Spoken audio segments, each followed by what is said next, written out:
খেতে বসেছি।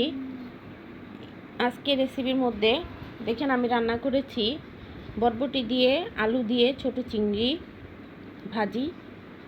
কালারটাই তো দেখাচ্ছে যে কেমন লাগছে। মজা করে টমেটো দিয়ে ডিম ভুনা করেছি। টমেটো দিয়ে ডিম ভুনাটা তো আমার সাংঘাতিক পছন্দ।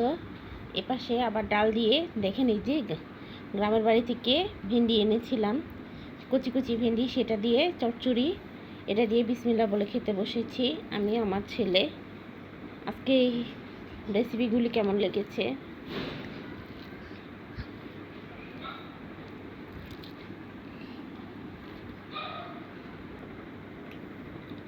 তো ভাতের সাথে এপাশে আবার এই যে ডাল দিয়ে লেবু দিয়ে খেতে ভালো, আর ছোটো এক পিস লেবুও নিয়েছি, দেখতে পাচ্ছেন। আবার এখানে এই যে শসা ছিল ছোট একটু, তো গরমের দিন শসা খেতে ভালোই লাগে ভাতের সাথে।